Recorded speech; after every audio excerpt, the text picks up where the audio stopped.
ನಮಸ್ತೆ Karnataka. Usually compounding ಅಂದ್ರೆ ₹1 invest ಮಾಡಿದ್ರೆ ₹100 ಆಗುತ್ತೆ. ಈ ಪ್ರಶ್ನೆಗೆ ಉತ್ತರ ಈ ವಿಡಿಯೋದಲ್ಲಿ ಕಂಪ್ಲೀಟ್ಲಿ ಸಿಗುತ್ತೆ. ಇದು ತುಂಬಾ ಜನಕ್ಕೆ ಗೊತ್ತಿಲ್ಲ. ವರ್ಷಕ್ಕೆ 30% ರಿಟರ್ನ್ಸ್ ಕೊಟ್ಟಿದೆ. ಜಸ್ಟ್ ಯೋಚನೆ ಮಾಡಿ, ಇವಾಗ ಈ ವಿಡಿಯೋ ನೋಡ್ತಾ ಇರೋರ ಹತ್ರ ಎಷ್ಟೋ ಕೋಟ್ಯಾಂತರ ರೂಪಾಯಿ ದುಡ್ಡಿದೆ. ಈ ಸ್ಟಾಕ್ ಅಲ್ಲಿ ನನ್ನ ಹತ್ರ ಎಷ್ಟಿತ್ತೋ ಅಷ್ಟು ಹಾಕೋದಕ್ಕೆ ನಾನು ಟ್ರೈ ಮಾಡಿದ್ದೆ. ಬಟ್ ನನ್ನ ಹತ್ರ ಇದ್ದಿದ್ದೆ ಏನಾದ್ರಲ್ಲಿ ಬೇಕಾದ್ರೆ ಏನ್ ಬೇಕಾದ್ರೂ ಮಾರ ಹಾಕ್ಬಿಡೋಣ, ಮನೆಗಿನೇ ಎಲ್ಲ ಮಾರ ಹಾಕ್ಬಿಡೋಣ ಅಂತ. ಇದು ಯಾರಿಗೆ ತುಂಬಾ ಅವಶ್ಯಕತೆ ಇದೆ ಅಂದ್ರೆ ಗ್ರಾಫ್ ಲೀನಿಯರ್ ಆಗಿರುತ್ತೆ, ಎಲ್ಲೂ ಸಹ ಬೀಳೋದು ಎದೋಳೋದು ಇಲ್ಲೇ ಇಲ್ಲ. ಸೊ ನಾನು ಎಷ್ಟು % ದುಡ್ಡು ಮಾಡಿದ್ದೀನಿ ವರ್ಷಕ್ಕೆ ಅಂತ ಕಂಡುಹಿಡಿಯೋದೇ ಒಂದು ಯಕ್ಷ ಪ್ರಶ್ನೆ. ಸೊ ತುಂಬಾ ಕ್ಯೂರಿಯಾಸಿಟಿ ಇದೆ ಎಲ್ಲರಿಗೂ. ₹25 ಅಂತಾನೆ ಹಾಕಿರ್ತೀನಿ. ಸೊ ಇದೆಲ್ಲ ನೋಡ್ತಾ ಇದ್ರೆ ನಿಮ್ಗೆ ಏನ್ ಅನ್ಸುತ್ತೆ ಅಂದ್ರೆ, ಸುಮ್ಮನೆ ಇನ್ವೆಸ್ಟ್ ಮಾಡಿಬಿಟ್ರು ವರ್ಷಕ್ಕೆ 30% ರಿಟರ್ನ್ಸ್ ಬರುತ್ತೆ, ಮತ್ತೆ ಟ್ರೇಡಿಂಗು ಇಂಟ್ರಾಡೇ ಇವೆಲ್ಲ ಏನಕ್ಕೆ ಸರ್ ಮಾಡಬೇಕು ಅಂತ ಅನ್ಸುತ್ತೆ. ಬಟ್ ಇಲ್ಲಿ ಬನ್ನಿ ಕಂಪ್ಲೀಟ್ ವಿಡಿಯೋ ನೋಡೋಣ.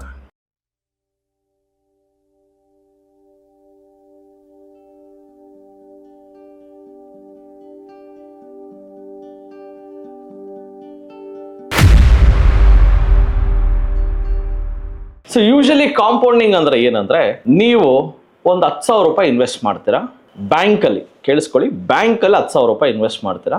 ಬ್ಯಾಂಕ್ ಅವರು ವರ್ಷಕ್ಕೆ ಒಂದು ₹700 ಬಡ್ಡಿ ಕೊಡ್ತಾರೆ. ಎಷ್ಟು? 7% ಇಂಟ್ರೆಸ್ಟ್. ಸೊ 10 ವರ್ಷಕ್ಕೆ ಎಷ್ಟಾಗುತ್ತೆ? 777 ಅಂದ್ರೆ 70% ಇಂಟ್ರೆಸ್ಟ್. ಬಟ್ ಅದು 70% ಆಗಿರಲ್ಲ, ಅದಕ್ಕಿಂತ ಜಾಸ್ತಿ ಆಗಿರುತ್ತೆ. ಯಾಕಂದ್ರೆ ನೀವು ಇಂಟ್ರೆಸ್ಟ್ನ ಅಲ್ಲೇ ಬಿಡ್ತಾ ಇದ್ದೀರಾ. ನೀವು ಇಂಟ್ರೆಸ್ಟ್ನ ವಿಡ್ರಾ ಮಾಡಿದ್ರೆ ಬರೀ 70% ಬಂದಿರುತ್ತೆ. ಬಟ್ ನೀವು ಇಂಟ್ರೆಸ್ಟನ್ನು ಸಹ ಅಲ್ಲೇ ಇನ್ವೆಸ್ಟ್ ಮಾಡ್ತಾ ಇರೋದ್ರಿಂದ ಇದನ್ನ ಕಾಂಪೌಂಡಿಂಗ್ ಅಂತ ಕರೀತಾರೆ.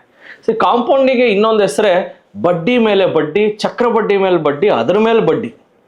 ಸೊ ನೀವೇನು ಹೂಡಿಕೆ ಮಾಡಿರ್ತೀರಲ್ಲ ಅದಕ್ಕೆ ಬಡ್ಡಿ ಬರುತ್ತಲ್ಲ, ಆ ಬಡ್ಡಿ ಮೇಲೆ ಬಡ್ಡಿ ಸೇರಿಸ್ಕೊಡೋದೇ ಕಾಂಪೌಂಡಿಂಗ್. ಇದು ತುಂಬಾ ಜನಕ್ಕೆ ಗೊತ್ತಿಲ್ಲ. ಸೊ ಇದು ಯಾರಿಗೆ ತುಂಬಾ ಅವಶ್ಯಕತೆ ಇದೆ ಅಂದ್ರೆ, ಒಂದು ಕಡು ಬಡವ ಮಿಡಲ್ ಕ್ಲಾಸ್, ತುಂಬಾ ಬಡವರಿಗೆ ಕಾಂಪೌಂಡಿಂಗ್ನ ಅವಶ್ಯಕತೆ ಇದೆ. ಯಾಕಂದ್ರೆ ಕಾಂಪೌಂಡಿಂಗ್ ಎಷ್ಟು ಪವರ್ಫುಲ್ ಅಂದ್ರೆ, ಇವತ್ತು ನಿಮ್ಮ ಹತ್ರ ₹1 ಇದ್ರೆ ಅದು ₹100 ಆಗುತ್ತೆ. ಡೆಫಿನೆಟ್ಲಿ ಇದ್ರ ಬಗ್ಗೆ ಚೆನ್ನಾಗಿ ತಿಳ್ಕೊಳ್ಳೋಣ. ಒಂದು ಎಕ್ಸಾಂಪಲ್ ತಗೊಳ್ತೀನಿ. ನಿಮ್ಮ ಹತ್ರ ಇವಾಗ ಒಂದು ₹10,000 ನಾನು ಬ್ಯಾಂಕಲ್ಲಿ ಇನ್ವೆಸ್ಟ್ ಮಾಡ್ತಾ ಇದ್ದೀನಿ. ಫೈನಲಿ ಅದು 20,000 ಆಗುತ್ತೆ. ಎಷ್ಟು ವರ್ಷಕ್ಕೆ? 10 ವರ್ಷಕ್ಕೆ. Let's say 10 years. tdacademy.in ಬಂದು CAGR ಕ್ಯಾಲ್ಕುಲೇಟರ್ ಮೇಲೆ ಓದ್ಬಿಟ್ಟು ಎಷ್ಟು ವರ್ಷದಲ್ಲಿ? 10 ವರ್ಷದಲ್ಲಿ ನಿಮ್ಮ CAGR ಎಷ್ಟಿದೆ ಅಂತ ತಿಳ್ಕೊಬೇಕಲ್ಲ. ಸೊ ದಟ್ ಈಸ್ ಯುವರ್ ಪ್ರಶ್ನೆ. ಎಷ್ಟು ಇದೆ CAGR ಅಂತ ತಿಳ್ಕೊಳ್ಳೋದಕ್ಕೆ ಜಸ್ಟ್ ಇಲ್ಲಿ ಕ್ಲಿಕ್ ಆನ್ ಕ್ಯಾಲ್ಕುಲೇಟ್. ಸೊ ನೋಡಿ, ನಿಮ್ಮ ಗ್ರಾಫ್ ನೋಡಿ ಎಷ್ಟು ಚೆನ್ನಾಗಿದೆ. ಲೀನಿಯರ್ ಆಗಿ ₹10,000 ₹20,000 ಆಗಿದೆ. ಎಷ್ಟು ವರ್ಷದಲ್ಲಿ? 10 ವರ್ಷದಲ್ಲಿ. ನಾವು what is your growth percentage ಅಂದರೆ, ವರ್ಷಕ್ಕೆ ನೀವು ಮಾಡಿರೋವಂಥ ಲಾಭ ಬಂದು ಆರ್ ಇಂಟ್ರೆಸ್ಟ್ ನಿಮ್ಗೆ ಬಂದಿರೋದು ಬಂದು 7.18%. So this is your interest. See ಬ್ಯಾಂಕಲ್ಲಾಗಲಿ FD ಅಲ್ಲಾಗಲಿ ಇಲ್ಲ NBFCs ಅಲ್ಲಾಗಲಿ ನೀವು ಇನ್ವೆಸ್ಟ್ ಮಾಡಿರೋ ದುಡ್ಡಿಗೆ ಗ್ಯಾರಂಟಿಡ್ 7% ಆರ್ 6.5% ಒಂದು ಪಕ್ಕಾ ರಿಟರ್ನ್ಸ್ ಇರುತ್ತೆ. ಅಲ್ಲಿ ಯಾವುದೇ ರೀತಿಯಾದ ಫ್ಲಕ್ಚುಯೇಷನ್ಸ್ ಇರಲ್ಲ. ಬಟ್ ಸ್ಟಾಕ್ ಮಾರ್ಕೆಟ್ ಏನಾಗುತ್ತೆ, ನೀವು ಇನ್ವೆಸ್ಟ್ ಮಾಡಿರೋ ಅಮೌಂಟು ಸಹ ಒಂದೊಂದು ಸತಿ ಮೈನಸ್ಗೂ ಸಹ ಹೋಗುತ್ತೆ. ನೀವೇನಾದ್ರು 1 ಲಕ್ಷ ಇನ್ವೆಸ್ಟ್ ಮಾಡಿದ್ರೆ ಅದು 1 ಲಕ್ಷದ ಸ್ವಲ್ಪ ಜನ ಹೇಳ್ತಾರೆ, ಸೊ ಸ್ಟಾಕ್ ಮಾರ್ಕೆಟಲ್ಲಿ ವರ್ಷಕ್ಕೆ 20% ದುಡಿಬೋದು, 25%, 40%. ನಾನೇ ಹೇಳಿದ್ದೀನಿ ತುಂಬ ಹಳೆ ವಿಡಿಯೋಸಲ್ಲಿ, ಬೇರೆಯವರೆಲ್ಲ ನಾನೇ ಹೇಳಿದ್ದೀನಿ. ಬಟ್ ಅದು ಎಷ್ಟು ರಿಸ್ಕಿ ಇರುತ್ತೆ ಅನ್ನೋದು ನಾವು ನೋಡೋಣ ಬನ್ನಿ. ಸೊ ಒಂದು ಚಾರ್ಟ್ ಓಪನ್ ಮಾಡಿದ್ದೀನಿ ನಾನು. ಐಚರ್ ಮೋಟರ್ಸ್ ಚಾರ್ಟ್ ಓಪನ್ ಮಾಡಿದ್ದೀನಿ. ಸೊ ಸ್ಟಾಕ್ ಮಾರ್ಕೆಟಲ್ಲಿ FD ಥರ ಲೀನಿಯರ್ ಆಗಿ ಗ್ರಾಫ್ ಇರಲ್ಲ. FD ಅಲ್ಲಿ ಏನಾಗುತ್ತೆ, ಗ್ರಾಫ್ ಲೀನಿಯರ್ ಆಗಿರುತ್ತೆ, ಎಲ್ಲೂ ಸಹ ಬೀಳೋದು ಎದೋಳೋದು ಇಲ್ಲೇ ಇಲ್ಲ. ಬಿಕಾಸ್ ಅಲ್ಲಿ ಪಕ್ಕ 7% ಬಂದೇ ಬರುತ್ತೆ. ಬಟ್ ಸ್ಟಾಕ್ ಮಾರ್ಕೆಟಲ್ಲಿ 14 ಬರ್ಬೋದು, 15 ಬರ್ಬೋದು, 20 ಬರ್ಬೋದು, 25 ಬರ್ಬೋದು. It depends on the stock. And ಈ ಐಚರ್ ಮೋಟರ್ಸ್ ಗ್ರಾಫನ್ನು ನೀವು ನೋಡಿದ್ರೆ ಡೆಫಿನೆಟ್ಲಿ ಅದು ಲೀನಿಯರ್ ಆಗಿಲ್ಲ, ಹೋಗೋದು ಬೀಳೋದು ಎಲ್ಲ ಮಾಡ್ತಾ ಇದೆ. ಅಂದು ನಾನು ಮಂತ್ಲಿ ಕ್ಯಾಂಡಲ್ನ ನಾನು ತೊಗೊಂಡಿದ್ದೀನಿ, ಕರೆಕ್ಟಾ? ನೆಕ್ಸ್ಟ್ ಬಜಾಜ್ ಫಿನಾನ್ಸ್ ತೊಗೊಂಡಿದ್ದೀನಿ. ಬಜಾಜ್ ಫಿನಾನ್ಸು ಅಷ್ಟೇ, ಮೇಲಕ್ಕೆ ಹೋಗೋದು ಬೀಳೋದು, ಮೇಲಕ್ಕೆ ಹೋಗೋದು ಬೀಳೋದು ಹಿಂಗೆ ಮಾಡ್ತಾ ಇದೆ. ಲೀನಿಯರ್ ಆಗಂತೂ ಸ್ಟಾಕ್ ಮಾರ್ಕೆಟ್ ಮೇಲಕ್ಕೆ ಹೋಗಲ್ಲ. ನೆಕ್ಸ್ಟ್ ರಿಲಯನ್ಸ್ ತೊಗೊಳ್ತಾ ಇದ್ದೀನಿ. ಸೊ ಮತ್ತೆ ರಿಲಯನ್ಸ್ ಸ್ಟಾಕ್ ತೊಗೊಂಡಿದ್ದೀನಿ. ಡೆಫಿನೆಟ್ಲಿ ರಿಲಯನ್ಸ್ ಸ್ಟಾಕಲ್ಲೂ ನೀವು ಏರುಪೇರುಗಳನ್ನು ನೋಡ್ತಾ ಇದ್ದೀರಾ. ಸೊ FD ಗ್ರಾಫ್ ಈ ಥರ ಇರಲ್ಲ. FD ಗ್ರಾಫ್ ಏನಿರುತ್ತೆ, ಲೀನಿಯರ್ ಆಗಿ ಸ್ಮೂತ್ ಆಗಿರುತ್ತೆ. ಬಟ್ ಸ್ಟಾಕ್ ಮಾರ್ಕೆಟಲ್ಲಿ ಸ್ಮೂತ್ ಆಗಿರಲ್ಲ, ಜಸ್ಟ್ ರೋಡು ಕಟ್ ಶಾಟ್ ಇರ್ತದೆ. ಬಟ್ ನಿಮಗೆ ಸಿಕ್ಕಾಪಟ್ಟೆ ಲಾಭ ಬರುತ್ತೆ. ಲೆಟ್ಸ್ ಸೇ ನೀವು ಏರ್ಪೋರ್ಟ್ ರೋಡಲ್ಲಿ ಇದ್ದೀರಾ, that is Kempegowda international airport. ಅಲ್ಲಿಂದ ನೀವು ಲೆಟ್ಸ್ ಸೇ TD ಅಕಾಡೆಮಿಗೆ ಬರಬೇಕು, ರಾಜಾಜಿನಗರ ಹೆಬ್ಬಾಳ ರೂಟಿಂದ ಬರಬೇಕು. Hebbal is the highest traffic jam area in the entire Bangalore at present. ನೀವು ಡೈರೆಕ್ಟ್ ಹೆಬ್ಬಾಳದಿಂದ ಬರೋದು route which is a straight route, which is ಏನದು ಯಾವುದೇ ರೀತಿಯಾದ ಕಟ್ಸು ಕರ್ವ್ಸು ಇಲ್ಲ. ಬಟ್ ಹೆಬ್ಬಾಳ ಜಾಮಿಂದ ನೀವು ಬರೋದು, it will take more time. ಒಂದೂವರೆ ಗಂಟೆ ಆಗುತ್ತೆ. ಇನ್ನೊಬ್ರು ಹೇಳ್ತಾರೆ ಸೊ ಯಲಹಂಕದಿಂದ MS ಪಾಳ್ಯ ಜೊತೆಗೆ ಗಂಗಮ್ಮ ಸರ್ಕಲ್ ಜೊತೆಗೆ ಯಶವಂತಪುರ ಈ ರೂಟಿಂದ HMT ಲೆವೆಟ್ ಈ ರೂಟಿಂದ ಹೋಗು ಶಾರ್ಟ್ಕಟ್ ಅಂತ ಹೇಳ್ತಾರೆ. ಲೆಟ್ಸೇ ನಾನು HMT ರೂಟಿಂದ ಹೋದೆ. HMT ರೂಟಿಂದ ಹೋದಾಗ ಅರ್ಥ ಆಯಿತು ನಾನು ಜಾಸ್ತಿ ಡಿಸ್ಟೆನ್ಸ್ ಟ್ರಾವೆಲ್ ಮಾಡಿದೆ ಅಂತ. ಜಾಸ್ತಿ ಡಿಸ್ಟೆನ್ಸ್ ಟ್ರಾವೆಲ್ ಮಾಡಿದಾಗ ನನಗೇನು ಅನಿಸುತ್ತೆ, ಆಯಾಸ ಅನಿಸುತ್ತೆ. ಟೈಮ್ ನಾನು ಡೆಫಿನೆಟ್ಲಿ ಕಡಿಮೆ ಟೈಮಲ್ಲೇ ನಾನು ಗೋಲ್ ರೀಚ್ ಆದೆ, ಬಟ್ ಅಲ್ಲಿ distance travelled was more. So definitely ಯಾರ್ಯಾರಿಗೆ ಟೈಮನ್ನ ಉಳಿಸ್ಬೇಕು, ಸೊ ನಾವು ಲೈಫಲ್ಲಿ ಬೆಳೆಯೋದಕ್ಕೆ ಟೈಮನ್ನ ಉಳಿಸ್ಬೇಕು, ಡಿಸ್ಟೆನ್ಸ್ ಜಾಸ್ತಿ ನಾನು ಓಡಾಡೋದಕ್ಕೆ ರೆಡಿ ಇದ್ದೀನಿ ಅಂದರೆ definitely stock market is a best option ಅಂತ ನಾನು ಹೇಳ್ತೀನಿ. FD ಇಟ್ಟರೆ ನಿಮಗೆ ಎಷ್ಟು % ರಿಟರ್ನ್ಸ್ ಬರುತ್ತೆ? 7%. ಇವಾಗ ನಮ್ಮ ರಿಲಯನ್ಸ್ ಶೇರನ್ನು ಒಂದು 20 ವರ್ಷದಿಂದ ರಿಲಯನ್ಸ್ ಶೇರು ಎಷ್ಟು % CAGR ಕೊಟ್ಟಿದೆ ಅಂತ ಚೆಕ್ ಮಾಡೋಣ ಬನ್ನಿ. ಸರ್ ಹೆಂಗೆ ಚೆಕ್ ಮಾಡೋದಂದರೆ 20 ವರ್ಷದ ಹಿಂದೆ ಹೋಗ್ತಾ ಇದ್ದೀನಿ. 20 ವರ್ಷದ ಹಿಂದೆ ಅಂದರೆ ಎಲ್ಲಿ? 2005ರಲ್ಲಿ ಒಂದು 60 ರೂಪಾಯಿ ಅಂತ ಅನ್ಕೊಳ್ಳೋಣ. ರಫ್ಲಿ ನೀವು ಜಸ್ಟ್ ಅಬ್ಸರ್ವ್ ಮಾಡಿ, ಪ್ರೈಸ್ 60-65 ರೂಪಾಯಿಲಿತ್ತು. 60 ರೂಪಾಯಿ ಜಸ್ಟ್ 60 ರೂಪೀಸ್. ಇವಾಗ ಎಲ್ಲಿದೆ ರಿಲಯನ್ಸು? 1200 ರೂಪಾಯಿ. ದ ಕ್ಯಾಲ್ಕುಲೇಟರ್ site.com ಅಂತ ಒಂದು ವೆಬ್ಸೈಟ್ಗೆ ಹೋಗ್ತೀನಿ. ಕ್ಯಾಲ್ಕುಲೇಟರ್ ಸೈಟ್ಗೆ ಹೋಗಿ ನನ್ನ ಸ್ಟಾರ್ಟಿಂಗ್ ವ್ಯಾಲ್ಯೂ ಎಷ್ಟಿತ್ತು? 60 ರೂಪಾಯಿ. ಇವಾಗಿನ ವ್ಯಾಲ್ಯೂ ಎಷ್ಟಿದೆ? 1200 ರೂಪಾಯಿ. ಎಷ್ಟು ವರ್ಷದಲ್ಲಿ ಇಲ್ಲಿ ಹೋಗಿದೆ? 20 ವರ್ಷದಲ್ಲಿ. ಕರೆಕ್ಟಾ? 2005ರಲ್ಲಿ 65 ರೂಪಾಯಿಲಿತ್ತು. 2025ರಲ್ಲಿ 1200 ರೂಪಾಯಿ ಇದೆ ರಿಲಯನ್ಸ್. ಇವಾಗ 20 ವರ್ಷದಲ್ಲಿ ಇಲ್ಲಿಗೆ ಹೋಗಿದೆ ಅಂದರೆ ಎಷ್ಟು % ಗ್ರೋತ್ ನನಗೆ ರಿಲಯನ್ಸಲ್ಲಿ ಪ್ರತಿ ವರ್ಷ ಬಂದಿದೆ ಅಂದರೆ 16.16% ಬಂದಿದೆ. ಇದರಿಂದ ನಿಮ್ಗೆ ಏನು ಅರ್ಥ ಆಯಿತು? ಓ, ರಿಲಯನ್ಸ್ ಶೇರಲ್ಲಿ ನಾನು ಏನಾದ್ರು ಹೂಡಿಕೆ ಮಾಡಿದರೆ ವರ್ಷಕ್ಕೆ ಮಿನಿಮಮ್ 16% ನನಗೆ ರಿಟರ್ನ್ಸ್ ಬರ್ತಾ ಇತ್ತು. ಅದೇ FDಯಲ್ಲಿ ಮಾಡಿದರೆ 7% ಬರ್ತಾ ಇತ್ತು ಅಂತ ನಿಮ್ಗೆ ಅರ್ಥ ಆಯಿತು. ಅದೇ ಥರ ಇನ್ನೊಂದು ಸ್ಟಾಕನ್ನು ತಗೊಳ್ಳೋಣ, ಐಚರ್ ಮೋಟರ್ಸ್ ಅಂತ ತಗೊಳ್ಳೋಣ. ಇಲ್ಲಿ ನಾನು ನಿಫ್ಟಿ 50 ಸ್ಟಾಕ್ಸ್ಗಳನ್ನು ಮಾತ್ರ ಕನ್ಸಿಡರ್ ಮಾಡ್ತಾ ಇದ್ದೀನಿ, ಬೇರೆ ಸ್ಟಾಕ್ಸ್ ನನಗೆ ಬೇಕಾಗಿಲ್ಲ. ನನಗೆ ನಿಫ್ಟಿ 50 ಸಾಕು, ಬಿಕಾಸ್ ಈ Nifty 50 is the most safest investment in India.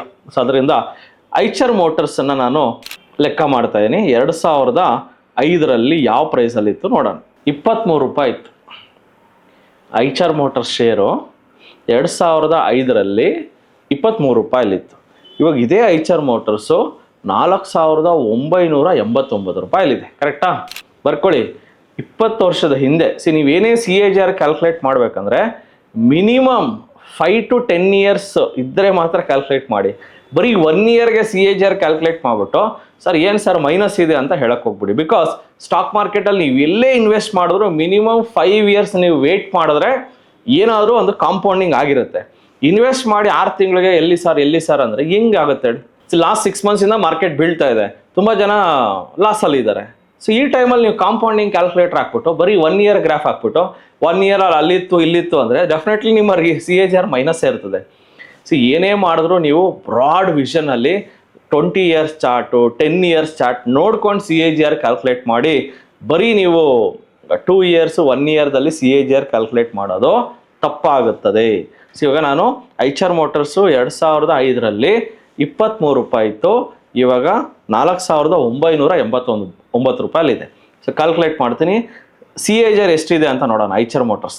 So ತುಂಬ ಕ್ಯೂರಿಯಾಸಿಟಿ ಇದೆ ಎಲ್ಲರಿಗೂ. 25 ರೂಪಾಯಿ ಅಂತಲೇ ಹಾಕಿರ್ತೀನಿ. ಸೊ ಇವಾಗ ಎಲ್ಲಿದೆ? 4989. 20 ವರ್ಷದಲ್ಲಿ ಐಚರ್ ಮೋಟರ್ಸ್ ಎಷ್ಟು % ರಿಟರ್ನ್ಸ್ ಕೊಟ್ಟಿದೆ ಅಂದರೆ ವರ್ಷಕ್ಕೆ 30% ರಿಟರ್ನ್ಸ್ ಕೊಟ್ಟಿದೆ. 20 ಇಯರ್ಸ್ ನೀವು ನೋಡಿದ್ರೆ the compound interest what Eicher motors has given is 30% returns per annum. So ಇದೆಲ್ಲ ನೋಡ್ತಾ ಇದ್ರೆ ನಿಮ್ಗೆ ಏನು ಅನ್ಸುತ್ತೆ ಅಂದರೆ ಸುಮ್ಮನೆ ಇನ್ವೆಸ್ಟ್ ಮಾಡಿಬಿಟ್ರು ವರ್ಷಕ್ಕೆ 30% ರಿಟರ್ನ್ಸ್ ಬರುತ್ತೆ. ಮತ್ತು ಟ್ರೇಡಿಂಗು ಇಂಟ್ರಾಡೇ ಇವೆಲ್ಲ ಏನಕ್ಕೆ ಸರ್ ಮಾಡಬೇಕು ಅಂತ ಅನಿಸುತ್ತೆ. ಬಟ್ ಇಲ್ಲಿ ದ ಪಾಯಿಂಟ್ ಈಸ್ ನಾವು 20 ಇಯರ್ಸ್ ಗ್ರಾಫ್ ನೋಡಿದ್ದೀವಿ. ಲೆಟ್ ಅಸ್ ಸಿ ಒಂದು 10 ಇಯರ್ಸ್ ಗ್ರಾಫ್ ನೋಡಿ ಅನಲೈಸ್ ಮಾಡೋಣ ಬನ್ನಿ. ಐಚರ್ ಮೋಟರ್ಸ್ದು 10 ಇಯರ್ಸ್. ಸರ್ 10 ಇಯರ್ಸ್ ಬ್ಯಾಕ್ ಎಲ್ಲಿತ್ತು? 10 ಇಯರ್ಸ್ ಬ್ಯಾಕ್ ಐಚರ್ ಮೋಟರ್ಸ್ 1600 ರೂಪಾಯಿಲಿತ್ತು, ಇವಾಗ 4900 ರೂಪಾಯಲ್ಲಿದೆ. ಸೊ 1600 ರೂಪಾಯಿಲಿತ್ತು 10 ಇಯರ್ಸ್ ಬ್ಯಾಕ್. ಇವಾಗ ನೋಡೋಣ 10 ಇಯರ್ಸಿಂದ ನಾವು ಕ್ಯಾಲ್ಕುಲೇಟ್ ಮಾಡಿದ್ರೆ 12% CAGR ಅಲ್ಲಿ ಇದೆ, which is a decent, which is better than our FD. So ನೀವು ಈ ಥರ ನೀವು ಕ್ಯಾಲ್ಕುಲೇಟ್ ಮಾಡಿಕೊಂಡ್ರೆ ಡೆಫಿನೆಟ್ಲಿ FDನ ಬೀಟ್ ಮಾಡೋದಕ್ಕೆ ನಮ್ಮ ದೇಶದ ನಿಫ್ಟಿ 50 ಒಳ್ಳೆ ಕ್ವಾಲಿಟಿ ಸ್ಟಾಕ್ಸಲ್ಲಿ ಇನ್ವೆಸ್ಟ್ ಮಾಡಿದ್ರು ನಾವು ದುಡ್ಡು ಮಾಡ್ಬೋದು ಅಂತ ನಿಮ್ಗೆ ಅರ್ಥ ಆಯ್ತು. ನೆಕ್ಸ್ಟ್ ಇನ್ನೊಂದು ಸ್ಟಾಕು ವೆರಿ ಕ್ಯೂರಿಯಾಸಿಟಿ ಇದೆ ನನಗೆ. ಈ ಒನ್ ಆಫ್ ಮೈ ನನ್ನ ಫೇವ್ರೇಟ್ ಅನ್ನೋದಕ್ಕಿಂತ one of the fundamentally strong stock.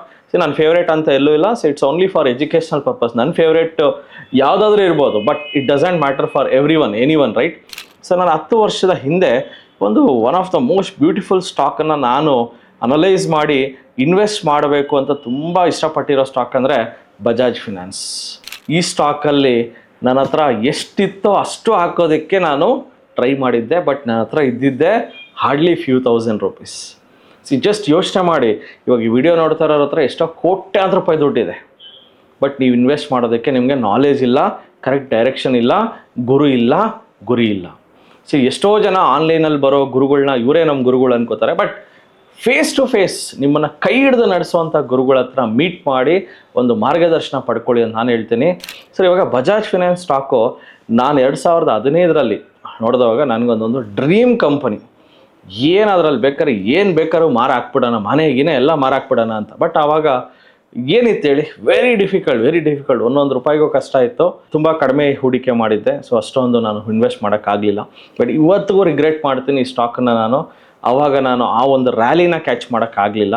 But nothing less, ಇವಾಗಲೂ ಸಹ ತುಂಬ ಒಳ್ಳೆ ಸ್ಟಾಕ್ಸ್ಗಳಲ್ಲಿ ಒಳ್ಳೊಳ್ಳೆ ರ್ಯಾಲಿನ ಕ್ಯಾಚ್ ಮಾಡ್ಬೋದು. ಸರ್, ಈ ಸ್ಟಾಕು 2015 500 ರೂಪಾಯಿ ಇತ್ತು, ಇವಾಗ 8500 ರೂಪಾಯಲ್ಲಿದೆ. ಸೊ 8500 500 ಲೆಕ್ಕ ಮಾಡಿ 10 ಇಯರ್ಸಲ್ಲಿ. ಸೊ 500 ರೂಪಾಯಲ್ಲಿ ಇದ್ದಿದ್ದ ಸ್ಟಾಕು ಇವಾಗ 8488 ರೂಪಾಯಲ್ಲಿದೆ 10 ವರ್ಷದಲ್ಲಿ. What is a CAGR of Bajaj finance? 32% returns. So definitely comment ಸೆಕ್ಷನಲ್ಲಿ ನೆಕ್ಸ್ಟ್ ನೀವು ಕೇಳೋದೇನೆಂದರೆ, ಸರ್ ಇದೇ ಥರ CAGR ಕೊಡೋ ಒಂದು 5 ಸ್ಟಾಕ್ ಹೇಳಿ ಸರ್ ಅಂತ ನೀವು ಕೇಳ್ಬೋದು. ಕಲಿಸೋದಕ್ಕೆ ನಾವು ರೆಡಿ ಇದ್ದೀವಿ, ಕಲಿಯೋದಕ್ಕೆ ನೀವು ರೆಡಿ ಇದ್ದರೆ ಇದೇ ಥರ 32% CAGR ಸ್ಟಾಕ್ಸ್ನ ಕಂಡುಹಿಡಿಯೋಣ. ಬನ್ನಿ, TD ಅಕಾಡೆಮಿ ಜಾಯಿನ್ ಆಗಿ. Thank you. ಜೈ ಹಿಂದ್, ಜೈ ಕರ್ನಾಟಕ. ನಮಸ್ತೆ ಕರ್ನಾಟಕ. ನಮ್ಮ ಕೋರ್ಸಸ್ ಜಾಯ್ನ್ ಆಗೋದು ವೆರಿ ಸಿಂಪಲ್. 8 ಬ್ರಾಂಚ್ ಇರುತ್ತೆ. ರಾಜಾಜಿನಗರ, JP ನಗರ, ಯಲಹಂಕ, ವೈಟ್ಫೀಲ್ಡ್, ದಾವಣಗೆರೆ, ಹುಬ್ಳಿ, ಮೈಸೂರು ಹಾಗೂ ಕಲಬುರಗಿ. ನಿಮ್ಮ ನಿಯರೆಸ್ಟ್ ಬ್ರಾಂಚ್ಗೆ ಕರೆ ಮಾಡಿ ಈ ಕೂಡಲೇ 500 ರೂಪೀಸ್ ಟೋಕನ್ ಪೇ ಮಾಡಿ ಸೀಟ್ಗಳನ್ನು ಬುಕ್ ಮಾಡ್ಕೊಳ್ಳಿ.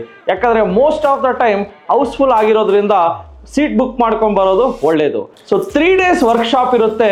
ಶುಕ್ರವಾರ, ಶನಿವಾರ, ಭಾನುವಾರ.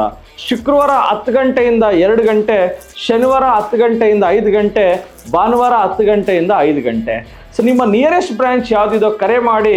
ಇದರ ಜೊತೆಗೆ ಪ್ರತಿ ಭಾನುವಾರ 10 ಗಂಟೆಯಿಂದ 1 ಗಂಟೆಗೆ ಉಚಿತ ಕಾರ್ಯಾಗಾರ ಇರುತ್ತೆ ನಮ್ಮ ಎಲ್ಲ 8 ಶಾಖೆಗಳಲ್ಲಿ. ಈ ಸ್ಟಾಕ್ ಮಾರ್ಕೆಟ್ ಫ್ರೀ ವರ್ಕ್ಶಾಪ್ನಲ್ಲಿ ಸ್ಟಾಕ್ ಮಾರ್ಕೆಟ್ನ ಡಾರ್ಕ್ ಸೀಕ್ರೆಟ್ಗಳನ್ನು ಕಲ್ತ್ಕೋತೀರಾ. TD ಅಕಾಡೆಮಿ ಒಂದು ಕರ್ನಾಟಕದ ಅತಿ ದೊಡ್ಡ ಷೇರು ತರಬೇತಿ ಕೇಂದ್ರ. ಇಲ್ಲಿ ಬಂದಿರೋ ವಿದ್ಯಾರ್ಥಿಗಳ success ratio highest in India ಅಂತ ನಾನು ಹೇಳ್ಬೋದು. ಲರ್ನಿಂಗ್ ಅಲ್ಲಿ ಎಲ್ಲನ್ನ ನೀವು ತೆಗೆದ್ರೆ ಯುಲ್ ಸ್ಟಾರ್ಟ್ ಅರ್ನಿಂಗ್. ಬನ್ನಿ, ಕಲ್ತ್ಕೊಳ್ಳಿ, ಸ್ಟಾಕ್ ಮಾರ್ಕೆಟ್ ಅಲ್ಲಿ ಸಕ್ಸಸ್ಫುಲ್ ಆಗೋಣ. ಜೈ ಹಿಂದ್, ಜೈ ಕರ್ನಾಟಕ. ನಮಸ್ತೆ ಕರ್ನಾಟಕ. ಸೊ ಸ್ಟಾಕ್ ಮಾರ್ಕೆಟ್ ಬಗ್ಗೆ ನಿಮಗೆ ಗೊಂದಲವಿದೆಯಾ? ಯಾವುದೇ ರೀತಿಯ ಪ್ರಶ್ನೆಗಳಿರಲಿ, ಕನ್ಫ್ಯೂಷನ್ ಇರಲಿ, ಅದಕ್ಕೆ ಕ್ಲಾರಿಟಿ ಕೊಡೋದಕ್ಕೆ TD ಅಕಾಡೆಮಿಯ ಗ್ರಾಹಕ ಸೇವಾ ಸಿಬ್ಬಂದಿ ಜೊತೆಗೆ ಈ ಕೂಡಲೇ ಕರೆ ಮಾಡಿ ನಿಮ್ಮ ಪ್ರಶ್ನೆಗಳಿಗೆ ಉಚಿತವಾಗಿ ಸಲಹೆಗಳನ್ನು ಪಡೆಯಿರಿ. Thank you. ಜೈ ಹಿಂದ್, ಜೈ ಕರ್ನಾಟಕ.